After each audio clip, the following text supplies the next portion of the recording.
Yo, what's up guys? It's Noah here, and in today's video, going to be talking through the NBA slate on Draftkings for Monday, March the 27th.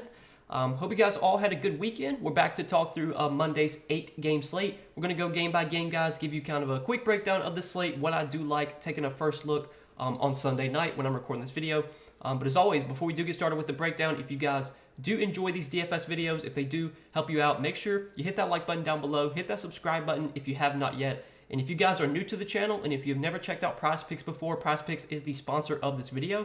You guys can sign up for PrizePicks. You can use my promo code NOAH. When you sign up, you'll get your first deposit matched up to $100 when you sign up with my promo code. And if you've never heard about PrizePicks, you don't know what they are a player prop site. So it's very simple, very easy to use. You take a look at their projections, and if there's any projections that stand out to you, whether you think a line is too high or too low, you just take more or less. It's as simple as that. You have to make at least 2 picks, but you can make up to 6 picks. You can win up to 25x your money on PrizePicks. You can also mix and match sports, so you can make like multi-sport entries. PrizePicks does offer a ton of other sports outside of just NBA. So give them a try, guys. Use that code NOAH when you sign up. Get your first deposit matched up to $100. But let's go ahead and talk through this Monday slate, and we'll start off with the first game of the night, the Mavericks and the Pacers.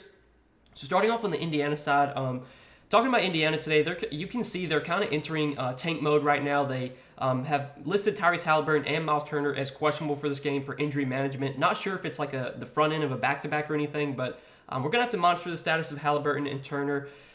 You know, I think if both these guys are in, like I really don't like too much on Indiana here. Indiana, I think right now, they're just kind of just trying to get through the rest of the season. I don't think, they're not going to make the playoffs. They're not going to make the play-in. They're kind of running a deep rotation. They're giving a lot of minutes to a lot of guys. So I just don't know if this is a team I really want to be heavily invested in if they're fully healthy. In a scenario where Halliburton and Turner are both out, then that definitely changes things. Then I think a guy like Andrew Nembhard would take on a bigger role, especially if Halliburton's out. I would have some interest in him. At 5,400, TJ McConnell would be a pretty good play. At 5,100, if Halliburton is out, I would be interested in him for value. And then we did see last game, Isaiah Jackson started at center in place of Miles Turner. Was pretty productive. Didn't play like a ton of minutes, but he was also in some foul trouble, had 5 fouls. Played 23 minutes, though, had 27 DraftKings points. We've seen Isaiah Jackson be a good permanent producer, be a guy that when he gets playing time can put up a good score. And at 3,900, he's going to project out as a pretty good value today if there's no Miles Turner. So it's kind of a wait and see right now with this Indiana team. If they have Halliburton and Turner healthy, I don't really like too much here. If those guys are out, though, then I think Nembhard, McConnell, and Isaiah Jackson would look like pretty good values. Don't even mind a guy like Jordan Nwora either. I think Jordan Nwora is someone that we could see have a big role the rest of the season as they kind of the Pacers try and see what they have in Nwora. He had a big game last game, was really productive off the bench. Obviously, his role would expand if there's no Halliburton, if there's no Turner.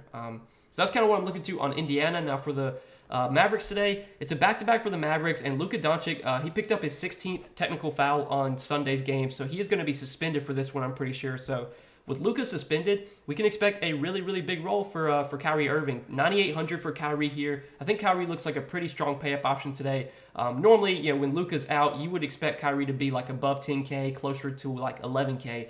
I definitely think we're getting a discount on him. I think the matchup against Indiana is pretty solid. This should be a big-time pace-up spot for the Mavericks. So definitely like Kyrie Irving at 9,800. Christian Wood, I think it's a really good matchup for him. His minutes have not been that great lately. They've been kind of like all over the place. He was starting to get like mid-20s minutes, and then last game he only played 17 minutes. Maybe without Luka, they'll look to get more more scoring. So maybe we see increased minutes for Christian Wood. He's a playable GBP option, but not a guy that I have like a ton of conviction in. And then I think Tim Hardaway Jr. without Luka is going to be a pretty good option as well. Tim Hardaway should play a lot here. They're going to need his scoring. Outside of Kyrie and Wood, this team really lacks guys that can score, that can get their own bucket. So I think Tim Hardaway Jr. at 5,500 looks solid. And then Jaden Hardy, obviously we saw him play really well in the games that Luka and Kyrie were both out. I don't know yet if they're going to start Hardy alongside Kyrie. I highly doubt they would do that. So unless Hardy is starting or something, I don't think he's probably going to be in play. I expect Kyrie to get a lot of the point guard minutes. So that's pretty much it for Dallas, I think. Josh Green at 4,700 is an okay value, but we saw Josh Green be really good whenever Luka and Kyrie were both out. I think with Kyrie in, I'm not as excited about Josh Green. So that'll do it for that game. I think we can go ahead and move on to the next one, Milwaukee and Detroit. So this is a game that has a lot of blowout risk on the Detroit side. Detroit, they're another team right now. They're kind of in tank mode. They don't really care to win games. They're going to run a pretty deep rotation. They're going to give minutes to a lot of different guys. It's not the best matchup here against Milwaukee either. This game has blowout risk. I just don't really see myself getting too heavily invested in Detroit today. Marvin Bagley has flashed some upside in the games where he's gotten good minutes. He had that massive game against Atlanta, but just don't really like this matchup against Milwaukee. The price tag at 6,800 feels correct. I think the same could be said for Jaden Ivey and Killian Hayes. They feel priced correctly. James Wiseman, we've seen have a pretty big role. His minutes have been pretty strong. I don't really like the matchup for him either, but he's a guy that can produce when he does get minutes, and we've seen him play like over 30 minutes in some of the games that he's been able to stay out of foul trouble in some of the games that have been competitive. Obviously, will this game be competitive? Probably not, but I think Wiseman's okay at 5,700. But I just really don't like much on Detroit today. On the other side, though, with Milwaukee, so it's a really, really good matchup here for Milwaukee. We know Detroit's a really bad defensive team. I worry about blowout risk in this game, but by some chance, if Detroit can keep it close, I think Giannis offers a lot of upside here. Now, Giannis is listed as probable for this game. Keep an eye on this. We've seen the Bucks list Giannis as probable before and then sit him out.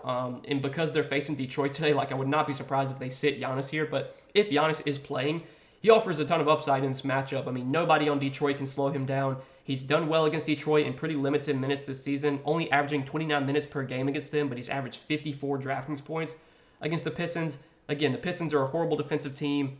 I don't know how much Giannis plays here just because it's a game that has a lot of blowout risk, but if by some chance Detroit keeps it close, I think Giannis does have plenty of upside. Now, Drew and Middleton, where they're priced at, neither one of those guys I'm super interested in. The rest of Milwaukee, I'm not very interested in either. Again, it's tough to really load up on Milwaukee today, knowing that a lot of these guys might only play 3 quarters. Giannis, though, is one guy that I definitely think even if Giannis plays 25 minutes, he could put up 65 DraftKings points in 25 minutes against this Pistons team. So he's the one guy from Milwaukee that I definitely think is in play. But let's move on to the next game, the Knicks and the Rockets. So start off on the Knicks side, and for the Knicks today, Jalen Brunson is listed as questionable, so this is going to be a pretty big news to keep an eye on. Looks like Brunson did practice on Sunday, so probably plays today, but if he doesn't play, we know that obviously Julius Randle benefits, Emmanuel Quickley benefits, RJ Barrett benefits. Those would be the guys that would really stand out the most if there's no Brunson. I think Quickley would be my favorite play on the Knicks if Brunson's out. I mean, we've seen in the games that Brunson has missed this season, Quickley has played crazy good minutes. He played 42 minutes last game, was really productive at 47 DraftKings points. Matchup against Houston is about as good as it gets, so would love Quickley today if he's able to play. If Brunson isn't able to play. If Brunson plays, I think it's a great matchup for Brunson. I mean, Houston's been the best matchup possible for point guards this season. This is a spot where Brunson should have a ton of success, and even coming off an injury, I would assume that he's going to play full minutes here as long as the game is competitive. I mean, he was only out a game or two, and it was a hand injury. It wasn't like it was like a leg injury or anything. So I expect full minutes from Brunson. Matchup's incredible. I definitely think Brunson looks good if he plays today. I think Julius Randle's in play as well. I would like Randle a little bit more if Brunson was out, but I'd still think in this spot against Houston, Julius Randle offers plenty of upside here, and he is firmly in play as well. And then, the rest of the Knicks, like Barrett, Josh Hart, I'm only considering these guys if Brunson's out. The rest of the Knicks, I don't think I'm going to go to. Mitchell Robinson's really cheap, but his minutes have just kind of been all over the place. Some games he's played 24, 25. Some games he's played 30, 31. He played 31 last game. If you told me we were getting 31 minutes from Mitchell Robinson, I would like him quite a bit. I just don't know if that happens. But he's an okay value at 4,800. But I think that's it for that spot for the Knicks at least. I know, Quentin Grimes had a really big game last game with Brunson out, so I think at 4,500, if Brunson's out again, we can look to Quentin Grimes as a value play. I think he would definitely be on my radar. Forgot to mention him, but let's move on to the other side now with Houston. And for the Rockets today, they're on a back-to-back, so we're going to have to monitor their injury report. I think for the most part, though, we can expect just about everyone to play here. The Rockets, even though they're not really, playing for anything right now, they've kind of been running a somewhat tight rotation, and we've seen in competitive games, they've been giving big minutes to Kevin Porter Jr., to Jalen Green. Şengün's been playing over 30 minutes in competitive games. This matchup against the Knicks, I don't think is that great, but if this game is close, I think KPJ and Jalen Green both offer some upside. At their price tags, I don't think either one look like priorities today, but if you're playing a lot of lineups, I think these are guys you can definitely sprinkle into your player pool. It's a tough matchup for Şengün. The Knicks have been a really good defensive team against centers. Mitchell Robinson's a good defender, so I don't love the spot for Şengün, but he's another guy that can definitely produce when the minutes are there, and as long as the game's competitive, I think the minutes should be there.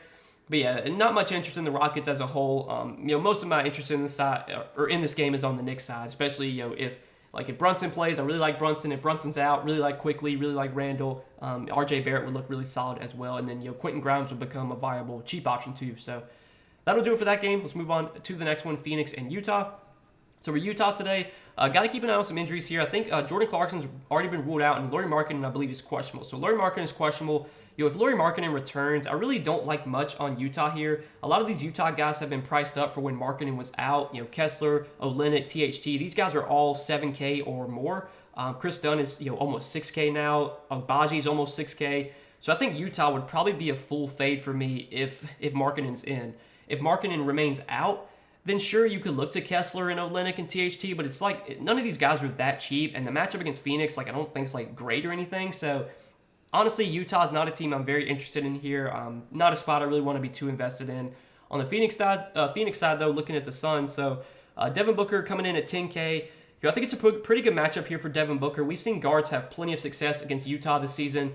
Booker himself has had a really good track record against Utah this year. He's averaged 65 Draftkings points through 2 games against them. We've seen Booker just have a really, really big role lately. Hasn't been paying off his price tag these last few games, but the role's been great. The minutes have been great. DeAndre Ayton is going to return for this game, so I think Booker's usage will take a small hit with Ayton back. But as long as Kevin Durant still out, Booker's going to be kind of the number one option on this team. So I still think Booker's okay at 10K. Paul at 7,400 feels priced about right, but I think he's fine to go to. DeAndre Ayton returning from injury. I kind of like the matchup against Utah. We've seen Utah give up big games to centers this season, but I want to say that Utah's center defense has been a lot better lately than they were at the beginning of the season. First game back from injury, I'll probably pass on Ayton here, but he's playable at 7,400. He has done really well against Utah this season for what it's worth. But I definitely think, looking at this Phoenix team, Booker's my favorite play here. But in general, there's not too much to really like in this game. So let's move on to the next game, Philly and Denver.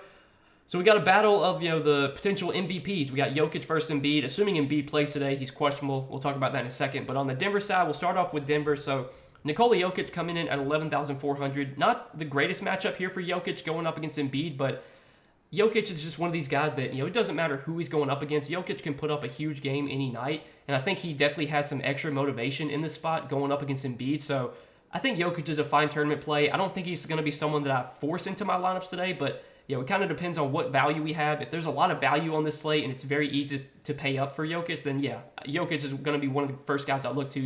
He has such a high floor, and obviously his ceiling is massive as well.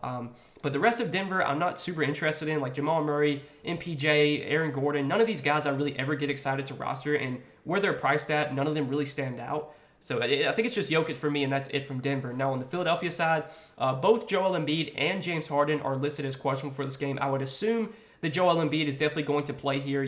This is a game that means a lot to him. Last time they faced Denver, Embiid put up a huge game, and Jokic definitely got outplayed by Embiid the last time these teams played. Embiid put up 47 points, 18 rebounds, 5 assists, 87 Draftkings points. It was one of his best games of the season. Embiid's one of these guys that I think definitely gets up for these type of games, and especially going up against potentially the guy that could beat him out for MVP, or that he's going to be going up against for the MVP. This game is definitely one that I think Embiid really wants to win, and he wants to play well in. So I think he's a fine pay-up option as well today. I have no issue going there. Obviously, Embiid's outlook would improve even more if James Harden got ruled out. James Harden has been out, I think, the last 2 or 3 games with this Achilles injury.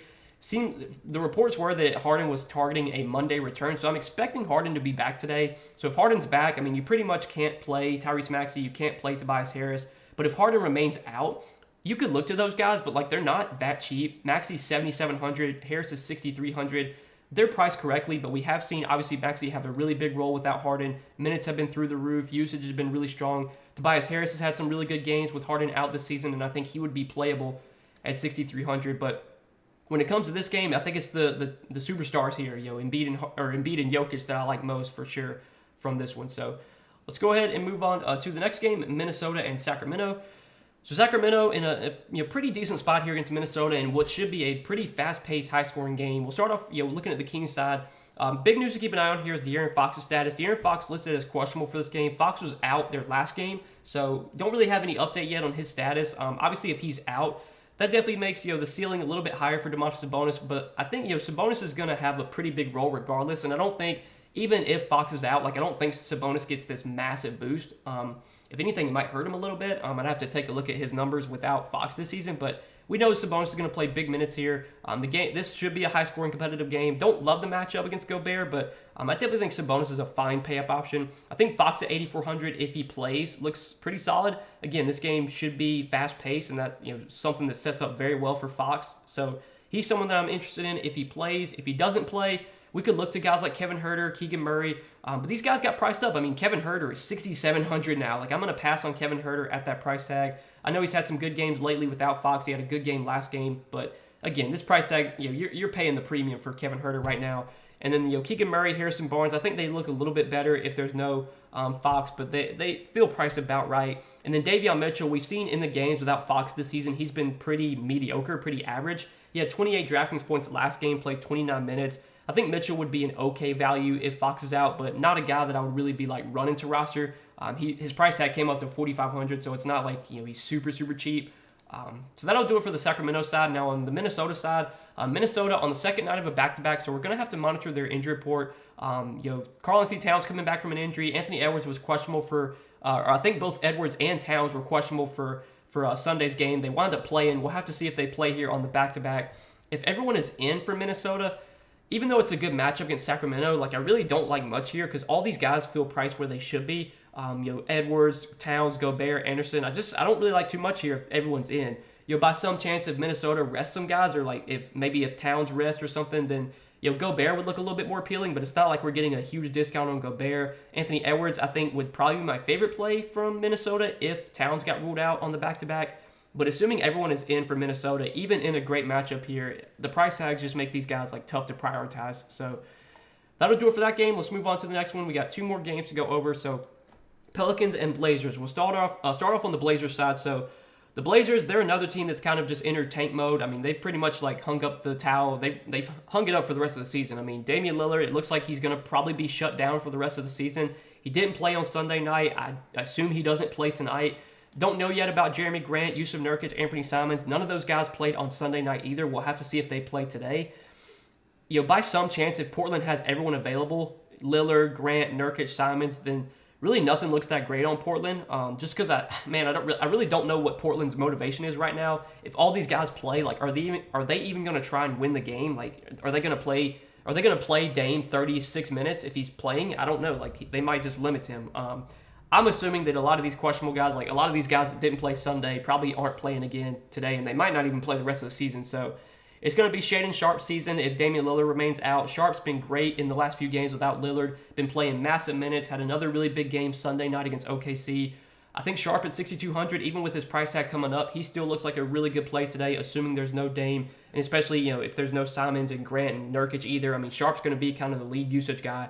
And then the rest of the Blazers, so Trenton Watford got injured in Sunday's game, did not return, so don't know if he's going to be able to play today. If Trenton Watford doesn't play and none of these other guys do, then you'll probably see Nasir Little start, and I think Nasir Little would be a really good value play if Watford is out, and if Little winds up starting. He's going to be a guy that I have a lot of interest in. We've seen Drew Eubanks get pretty good minutes lately without Nurkic. He played 25 minutes in a blowout against Chicago, but I think in their game Sunday, he played over 30 minutes against OKC, had a really good game. If there's no Nurkic again, I think Eubanks is a pretty good value at 4,300. So I'm going to be looking at the guys like Sharp, Eubanks, Little, if all these questionable guys are out. Lillard, Grant, Nurkic. I think there's a pretty good chance they're going to be out again. I don't think Portland really cares to win games right now, so they're going to be pretty cautious with these guys. I'd be surprised if Dame plays any more games the rest of the season, and we might see them shut down Grant, Nurkic, and Simons too, for all we know. It's going to be Shaedon Sharp season, probably. Drew Eubanks is going to be a really good value. I think Nasir Little is going to be a good value if Trenton Watford's out. But definitely a kind of a wait and see right now with Portland. Now, on the other side with the Pelicans, they are a team that's kind of pushing to win games right now because they're fighting for playoff position. So we can expect pretty big minutes for Ingram, for McCollum. J-Val's been playing big minutes lately. Ingram and McCollum, where they're priced at, I wouldn't consider either one of them priorities, but I think they're both viable here. Portland's defense has been horrible lately. They've been one of the worst defensive teams in the league, so I think it's a really good spot for Brandon Ingram. I think he's firmly in play. I think CJ McCollum's a fine play as well, but I think you do get a little bit more upside from Brandon Ingram. And then Jonas Valanciunas, we've seen his minutes really tick up lately. He's now played at least 30 minutes in 4 out of their last 5 games. He would have played over 30 minutes against San Antonio, but that game was a blowout.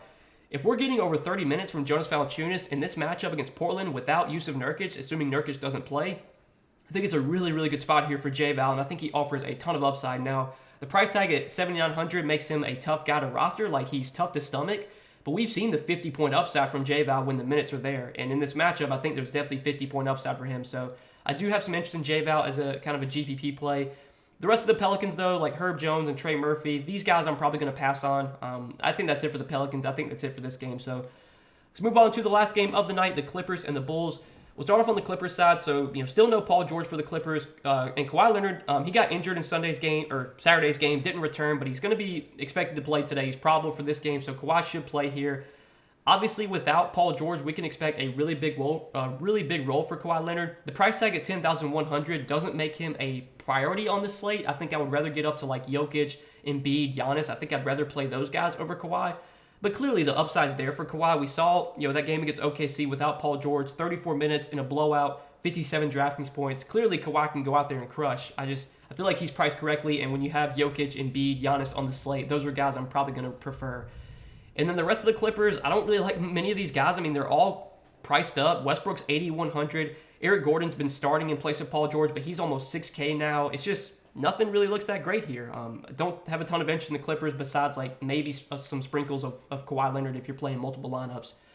Now on the other side with the Bulls, so the Bulls are on a back-to-back. They don't have to travel because they play the Lakers in LA on Sunday. So I expect everyone to be healthy, ready to play here for the Bulls. And the Bulls, they're another team fighting for playoff position right now. They need to win games, so we can expect them to play Zach LaVine, DeMar DeRozan, Nikola Vucevic, really big minutes here as long as the game is competitive. Where these guys are priced at, $8,700 for LaVine, $8,600 for DeRozan, $8,500 for Vooch. I don't think any of them look like priorities today, but if you want to sprinkle them into your GBP lineups, I think it's fine. If I was playing like one lineup, I'd be very surprised though if I played anyone on the Bulls here. None of the other Bulls are really in play for me. It's just the main three that I'd be looking to. And if I had to rank them my favorites, I would probably say LaVine first, then DeRozan, then Vooch, kind of the order they're priced. But again, where they're priced at, I wouldn't consider like any of them priorities today. So that'll do it for that game, guys. That'll do it for this 8-game Monday night slate. I hope you guys enjoyed this video. As always, I appreciate you watching. Make sure you hit that like button down below before you guys get out of here. Hit that subscribe button as well if you have not yet. And be sure to go check out PrizePicks, sponsor of the video. You guys can sign up for PrizePicks. You can use my promo code NOAH. When you sign up, get your first deposit matched up to $100 when you do sign up with my promo code. Check out PrizePicks if you have not yet. Take a look at all the props they have available. See if there's anything that stands out to you. Again, you're just taking more or less on a player's projection. It's as simple as that. You have to make at least 2 picks, but you can make it up to 6 picks. You can win up to 25x your money on PrizePicks. Again, guys, go check them out. Use that promo code NOAH. When you sign up, get your first deposit matched up to $100. But that's all that I got for this Monday slate, guys. Wish you the best of luck. Hopefully, we can all win some money tonight, and I will see you guys in the next video. Peace.